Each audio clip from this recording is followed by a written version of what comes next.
प्यारे विद्यार्थियों, असी पिछले लैक्चर विच OSI रैफरेंस मॉडल की फिजिकल लेयर डिस्कस की सीगी, जिहदे विच असी देखिया सीगा कि फिजिकल लेयर जिहड़ी हैगी आ ये बेसिकली जिहड़ियां फिजिकल डिवाइसिस हुंदियां वा, जिस तरह दो डिवाइसिस जिहड़ियां आपस दे विच कम्यूनीकेशन करदियां वा वो वायर्ड जां वायरलैस लिंक के थ्रू आपस दे विच कनैक्टड हुंदियां वा। उन्हां दे विच जिहड़े इंटरफेस एग्जिस्ट करते आ उन्हां दे नाल ज़्यादातर जिहड़ा हैगा तालमेल रखदी है, जां उन्हां दे नाल ज़्यादा जिहड़ी फिजिकल लेयर है वो डील करती है। पर जदों असी जिहड़ी जे असी क्योंकि सानू पता वा कि OSI रैफरेंस मॉडल दे विच 7 लेयर्स आ, जे असी बॉटम तो देखिए तो पहली फिजिकल लेयर है, उस तो बाद जिहड़ी है उहदे उपर दी लेयर है डाटा लिंक लेयर। जे असी डाटा लिंक लेयर की गल करते हाँ तो डाटा लिंक लेयर जिहड़ी हैगी है ये नैटवर्क लेयर तो स्ट्रीम्स ऑफ डाटा जिहड़ा हैगा वा वो प्राप्त करती है और उस स्ट्रीम्स नू फ्रेम्स दे विच जिहड़ा हैगा कन्वर्ट करती है। फ्रेम जिहड़ा हैगा उहनूं असीं एक पैकेट भी कह सकते हैं, तो उस पैकेट दे विच जिहड़ा हैगा फिजिकल एड्रैस या मैक एड्रैस जिहड़ा हैगा वा वो ऐड करती है ते अगे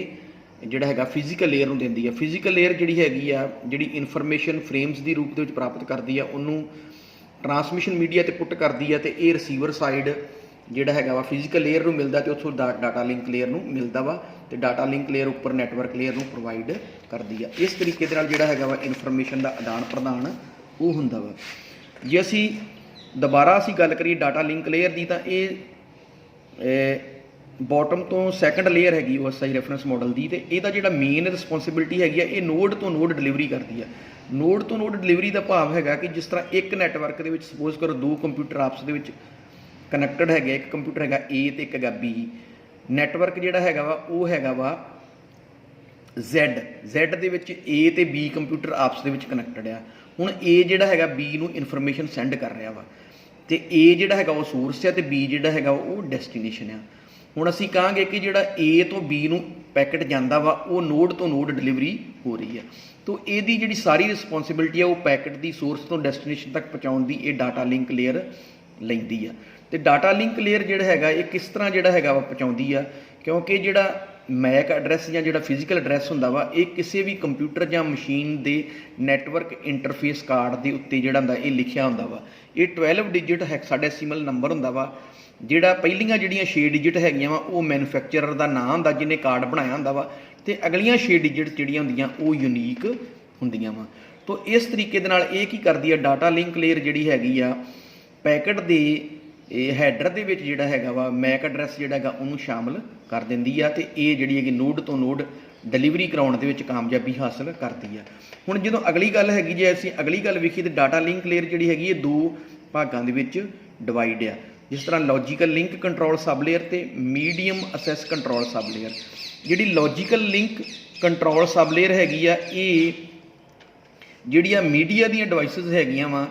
उन्होंने असैस करने लई किहड़े मैथड्स यूज़ करने आ वो दसदी आ, जां ये मेनली ये दसदी आ logical link control sub layer कि जिहड़ा कनैक्शन हैगा वा वो जिहड़ा दो डिवाइसिस का आपस में कम्यूनीकेशन हो रहा वो कनैक्शन ओरीएंटेड या कनैक्शन लैस। जे असीं कनैक्शन ओरीएंटेड की गल करिए तो जिस तरह असीं एक मोबाइल तो दूसरे मोबाइल नूं जदों असीं फोन लाउने आ तो साडा कनैक्शन बिल्टअप हुंदा वा, जिन्ना चिर तक असीं गलबात करदे रहिंदे साडा कनैक्शन जारी रहिंदा वा। जदों असीं जिहड़ा हैगा वा कनैक्शन जदों साडी गलबात खत्म हो जाती असीं कनैक्शन रिलीज़ कर दिंदे आ। इस तरह की सर्विस नूं असीं कनैक्शन ओरीएंटेड कहने। कनैक्शन लैस का मतलब हैगा वा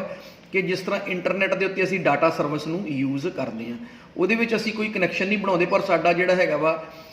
जदों असीं किसी इंटरनैट सर्विस प्रोवाइडर की हैल्प दे नाल असीं डाटा जिहड़ा हैगा उहनूं असैस कर सकते हैं। जिथों तक मैक सब लेयर की गल हैगी, ये मैक सब लेयर जिहड़ी हैगी मैक एड्रैस मैं अगे भी दस दिता कि जिहड़ा नैटवर्क इंटरफेस कार्ड के उत्ते 12 डिजिट नंबर हुंदा वा वो जिहड़ा हैगा वा उहनूं असीं उहनूं जिहड़ा हैगा मैक सब लेयर जिहड़ा हैगा वो हैंडल करती है। तो जदों भी कोई एक कंप्यूटर दूसरे कंप्यूटर नूं अपना पैकेट भेजदा वा तो उहदे विच जिहड़ी डाटा लिंक लेयर है मैक एड्रैस ऐड कर दिंदी है। जे असीं मेन फंक्शनस देखिए डाटा लिंक लेयर दे ये की है फ्रेमिंग करती है। फ्रेमिंग का की भाव हैगा वा कि जिहड़ी डाटे की स्ट्रीम नैटवर्क लेयर तो ये प्राप्त करती है उन्होंने छोटे छोटे यूनिट्स के विच डिवाइड कर दिंदी जिन्होंने फ्रेम्स कहा जाता वा। अगली गल हैगी है ये फ्रेम्स नूं जिहड़े हैगे मैक एड्रैस जिहड़े हैगे आ वो ऐड करती है। तीसरी गल हैगी फ्लो कंट्रोल। फ्लो कंट्रोल का मतलब हैगा कि जे रिसीवर जिहड़ा हैगा वा इन्ना फास्ट नहीं हैगा जिस स्पीड के उत्ते सैंडर जिहड़ा हैगा डाटा भेज रहा वा, तो ये जिहड़े हैगे आ फ्रेम्स की स्पीड नूं जिहड़ा गा डाटा लिंक लेयर कंट्रोल करती है ताकि रिसीवर उन्होंने सही तरीके नाल रिसीव कर सके। इस तो इलावा एरर कंट्रोल, ये जिहड़े अगर डाटे दे विच कोई एरर्स आउंदियां उन्होंने डायगनोज करती है और दोबारा जिहड़ा हैगा वा किसी फ्रेम नूं रीट्रांसमिट करती है। असैस कंट्रोल, असैस कंट्रोल तो भाव हैगा वा कि when a single communication channel is shared by multiple devices MAC sub layer of data link layer help to determine which device has control over the channel at a given time. हाँ, ਇਹਦਾ मतलब ये है कि कई वारी की हुंदा वा कि एक तो ज़्यादा डिवाइसिस जिहड़ियां हुंदियां वो कम्यूनीकेशन कर रही हुंदियां वा डेस्टिनेशन डिवाइसिस दे नाल, ते उस समय जिहड़ा एक वो जिहड़ा कम्यूनीकेशन चैनल हुंदा वा वो सिंगल हुंदा वा, ते उहनूं हुण किहड़ी device particular movement of time जिहड़ा हैगा असैस कर रही आ, ਉਹਦਾ ਸਾਰਾ ਜਿਹੜਾ ਕੰਟਰੋਲ ਆ ਉਹ data link layer data link layer करती है। ਜਾਂ कह सकते हैं कि वो जो असैस कंट्रोल आ जो किसी डिवाइस के द्वारा किसी ट्रांसमिशन मीडिया के उत्ते जिहड़ा हैगा वा ट्रांसमिशन मीडिया नूं जिहड़ा हैगा यूज़ किया जाता किसी डिवाइस के द्वारा, तो वह जिहड़ा कंट्रोल आ वो जिहड़ा हैगा मैक सब लेयर जी डाटा लिंक लेयर की मैक सब लेयर आ वो असैस कंट्रोल करती है। फीडबैक, इस तो इलावा जिहड़ी डाटा लिंक लेयर ये भी लेखा चोखा रखती है कि रिसीवर ने जिहड़े हैगे आ फ्रेम्स जिहड़े हैगे रिसीव कर ले, अगर उन्हें रिसीव कर दिया तो उन्हें की एक्नॉलेजमेंट भेज दी। डाटा लिंक लेयर जिहड़ी नाल दी नाल एक्नॉलेजमेंट रिसीव करती है तो ये देखती है कि जिहड़ा रिसीवर आ उन्हें प्रॉपरली जिहड़ा हैगा फ्रेम रिसीव कर लिया या नहीं कर लिया। तो ये सन फंक्शनस जिहड़े हैगे सी डाटा लिंक लेयर दे। अगली जिहड़ी हैगी साडे कोल लेयर वो हैगी नैटवर्क लेयर। नैटवर्क लेयर जिहड़ी हैगी आ ये भी बड़ी इंपॉर्टेंट लेयर है। ये की करदी है, ये सोर्स तो डेस्टीनेशन, क्योंकि सानू पता वा कि कई बारी की हुंदा वा कि जिहड़े दो कंप्यूटर आपस में कम्यूनीकेशन करते हो एक ही नैटवर्क में पाए जाते हैं, पर कई बारी की हुंदा वा कि जिहड़ा डेस्टीनेशन कंप्यूटर हुंदा किसी दूसरे नैटवर्क दे विच हो सकदा वा। सानू पता जो असीं इंटरनेट की गल करते हैं तो हज़ारां ही नैटवर्क जिहड़े हैगे आपस दे विच कनैक्टड हैगे आ। हो सकता वा कि असीं जिहड़े इत्थों जिस कंप्यूटर तो असीं इन्फॉर्मेशन भेज रहे हैं वो इंडिया दे विच होवे, जिहड़ा कंप्यूटर इन्फॉर्मेशन रिसीव कर रहा वो अमेरिका दे विच होवे, इस करके वो किसी दूसरे नैटवर्क दे विच होएगा। सो ये नैटवर्क लेयर जिहड़ी हैगी रिस्पोंसिबिलिटी लैंदी आ कि सोर्स तो डेस्टिनेशन जिहड़ा पैकेट जाना वा वो सही सलामत पहुँच जावे। तो इस काम वास्ते जिहड़ी नैटवर्क लेयर हैगी आ ये लॉजिकल एड्रैसिंग का जिहड़ा कंसैप्ट हैगा वो यूज़ करती है। जदों असीं इंटरनेट की गल करते हैं तो एक मशीन नूं जिहड़ा हैगा वा IP एड्रैस आ वो जिहड़ा हैगा वा एक नैटवर्क एडमिनिस्ट्रेटर द्वारा प्रोवाइड किया जाता वा। पर ग्लोबली जदों असीं जिहड़ी हैगियां वा डाटे नूं असैस करते हैं तो जदों एक कंप्यूटर दूसरे कंप्यूटर नूं रिक्वेस्ट भेजदा वा तो उहदा जिहड़ा IP एड्रैस आ उहनूं जिहड़ा हैगा वा डायनामिक होस्ट कन्फिगरेशन प्रोटोकॉल दे द्वारा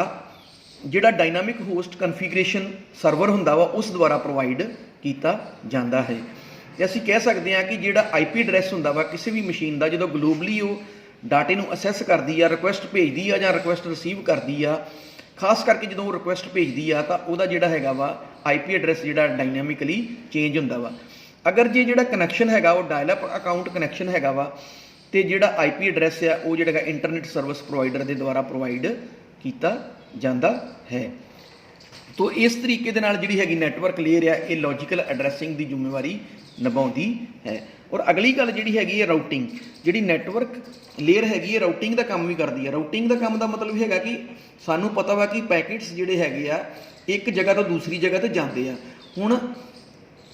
सोर्स मशीन ते डेस्टिनेशन मशीन दे विच कई पाथ हो सकते हैं नैटवर्क के, which one is the best path for the source machine. ये जिहड़ा नैटवर्क लेयर है उन्होंने वो जिहड़ा पाथ है प्रोवाइड करती है ताकि वह जिहड़ा पैकेट हैगा वा सोर्स तो डेस्टिनेशन फास्टली और सही सलामत पहुँच जाए। तो इस तरीके दे नाल जिहड़ी हैगी आ नैटवर्क लेयर जिहड़ी हैगी बहुत अच्छा रोल अदा करती है पैकेट्स नूं एक जगह तो दूसरी जगह उत्ते भेजण वास्ते।